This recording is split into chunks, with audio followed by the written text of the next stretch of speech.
first? You talk first? I talk first.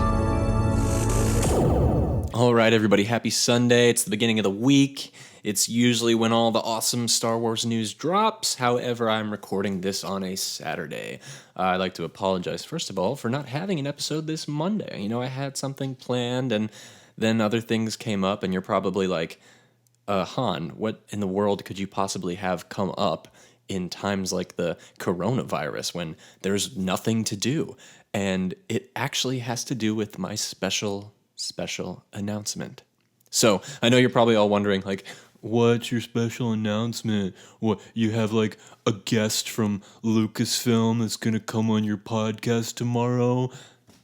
Well, that's right.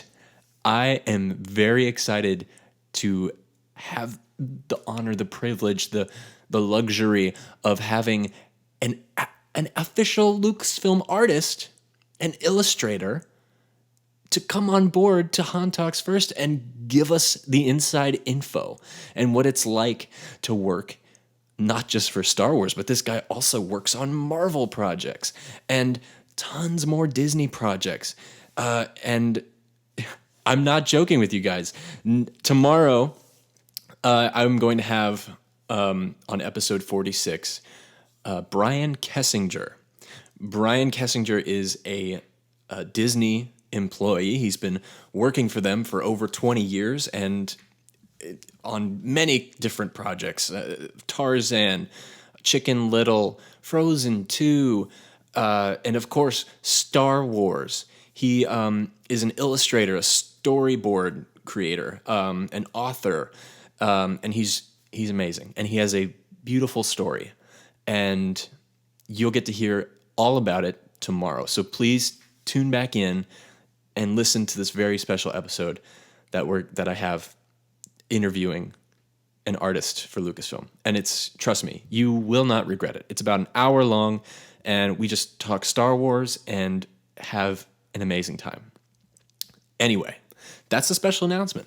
That's what I got for you guys. And now that this has happened, trust me, we're going to have a bunch more guests come on this show and talk about Star Wars and get the inside scoop and what it's like to pretty much be a Jedi in that world, creating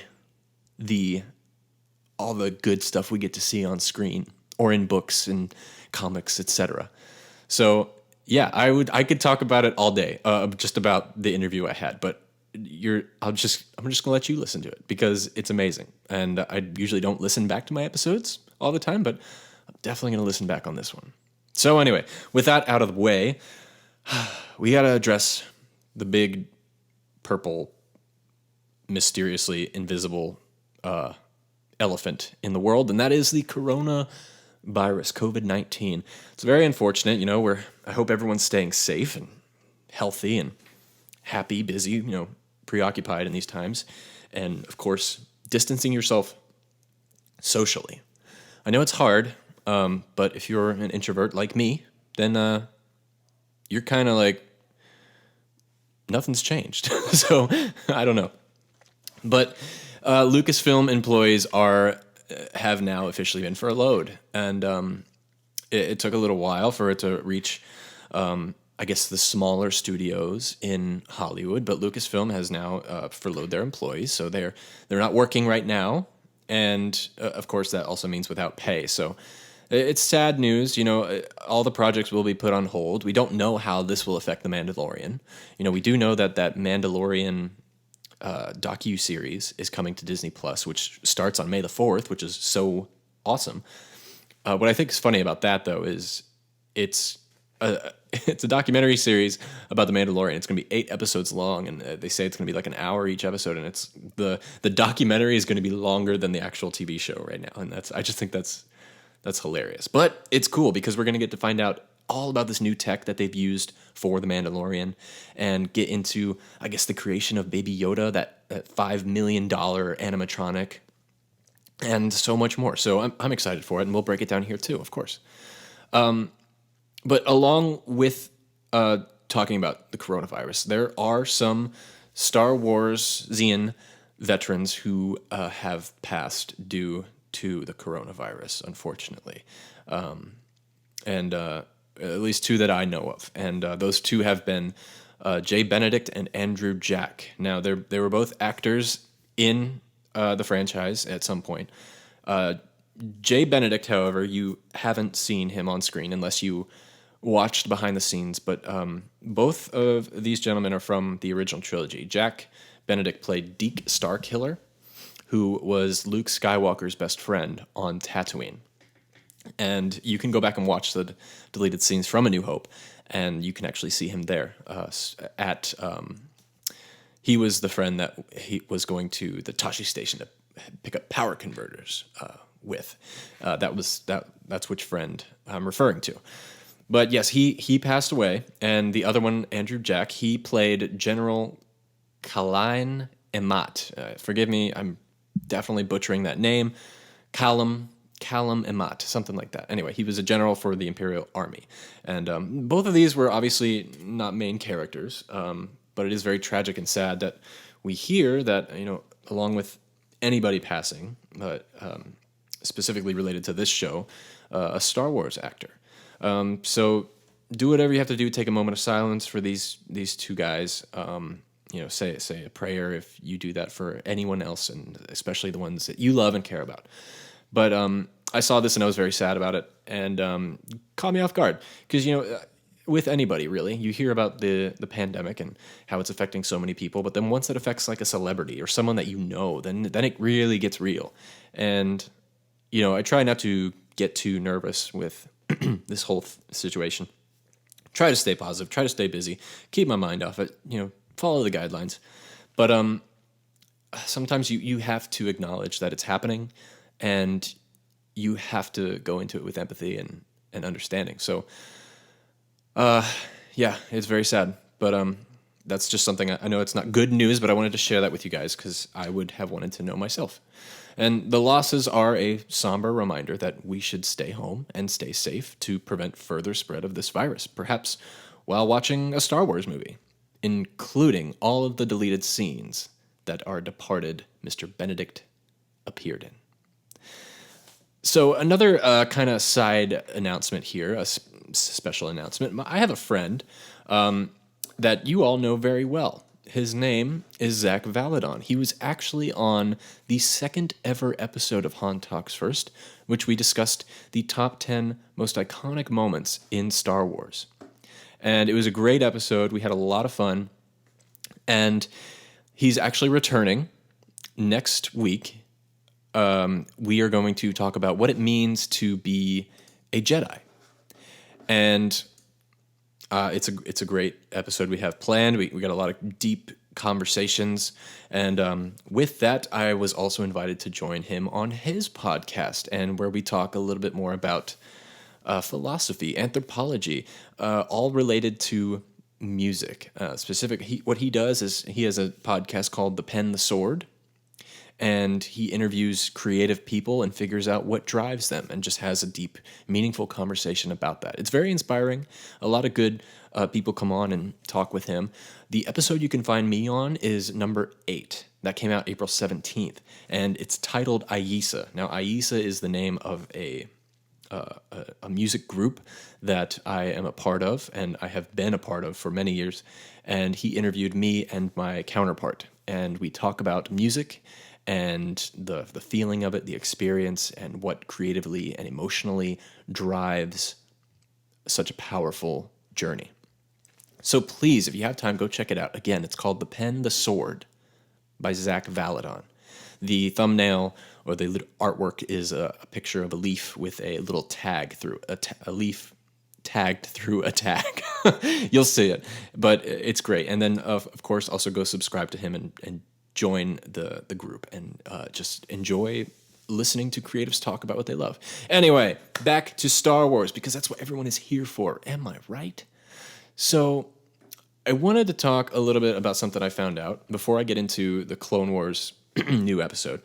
And it was someone named Christian Alsman recently posted on Instagram. Now he's a concept artist for Lucasfilm, and he posted his original concept of the opening of The Force Awakens, and I thought it was really interesting. I wanted to talk about it real quick. It was just two ships trailering in this Star Destroyer to the junk planet of Jakku. And that was originally his idea for the opening of The Force Awakens. So it was pretty cool to see. It was very beautiful artwork. I'll give it that. I am definitely a fan of the opening we got instead. But it was really cool to see what could have been, and I think that's pretty cool. So let's move on to the Clone Wars. I know all of you are watching, and I know all of you are just absolutely giddy about it. So I'm not gonna break it down for you because you've seen the episode, but we're just gonna talk about how amazing it was. So it started off. I'm talking about episode 9. This is the first part of the last 4 episodes of the season of the series, and this is when we're really getting into the meat of it. And I'll tell you, once it started and it opens with that new Lucasfilm limited text, the green text, it was I was like, wait, what? I didn't expect that. And then it went into the red font of Clone Wars, and then it played the Star Wars fanfare over it.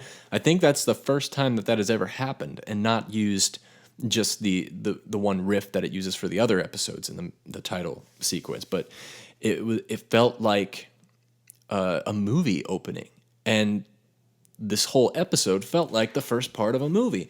And I know it's part of a 4-part arc, so once it's all finished, it will technically be kind of like a standalone movie in itself. But I was right away, I was kind of struck, and I was like, wait, something's not right, but in a good way, you know. And it just made me excited right away. So before I was even like, because right before I saw that and I was getting ready to push play, I was really nervous because I have loved the episodes that have come, but I was nervous in the way that, you know, this is almost over. This is the last of Clone Wars we're gonna get, and I've loved everything that's come before it and the journey we've been on. And I've never really watched any television series live, like when it's actually on air.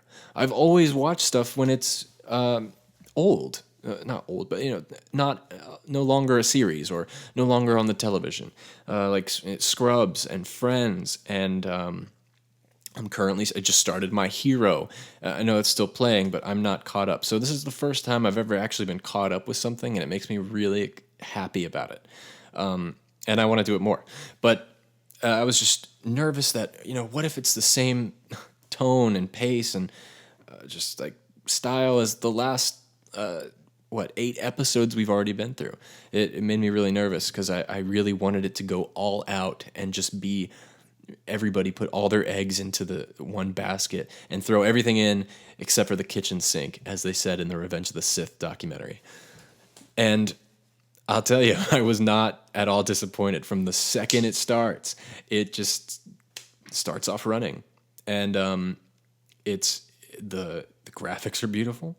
That war shot in the beginning on the bridge was amazing. I watched it with my girlfriend, and once the clones started flying with the jetpacks, we both went, "They fly now?" Just to emphasize how stupid that line was in Rise of Skywalker. But yeah, so they were flying around and just shooting things up, blowing things up, and it was great. And then just seeing that epic shot of Obi-Wan again, coming into the battle, and he does that dramatic turnaround, whips his hair in the breeze, and blows a kiss at the camera. Not really, but that's how I felt. Anyway, it was really cool. And then Anakin comes in and he's like, "I'm the boss. What you doing with a lightsaber? You don't need no lightsaber. You're Jedi, homie." And then he walks out into the line of fire and surrenders, and it was a trap, and it was I don't know. It was great. It was all so great. And to tie into that opening shot or opening sequence, once the episode ended, the episode 9, you know how the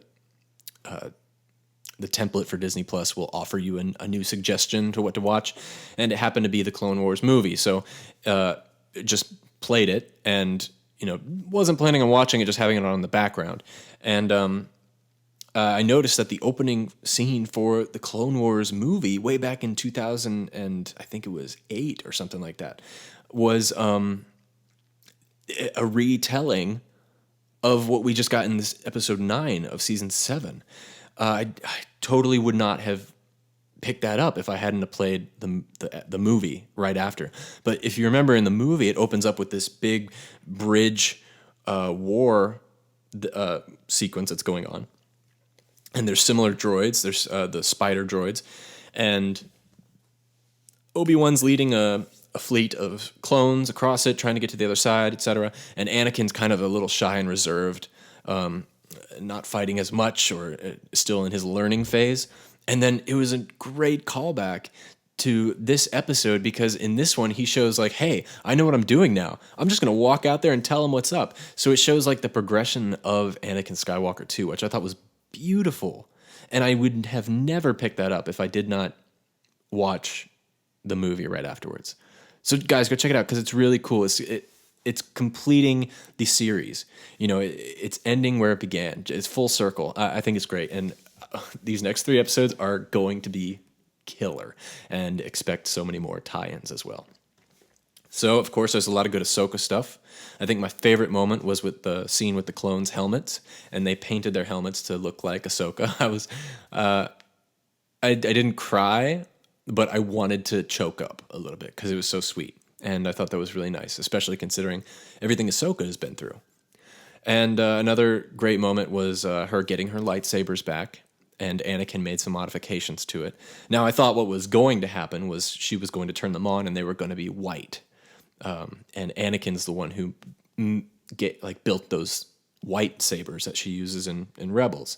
But it wasn't. They were blue, which is fine. So there's still more story there as to how she got the white blades. And there may even be an answer out there already that I just didn't bother to research. So if anyone else knows, please shoot me a message and tell me yourself. I would love to find out.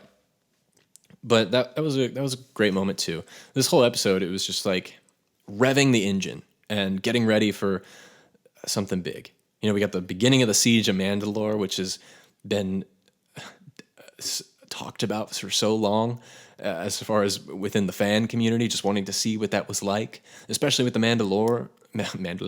Mandalorian show coming out and actually calling back to that too. This is the missing piece of the big Mandalorian puzzle, and I'm so excited to get down to the meat of it.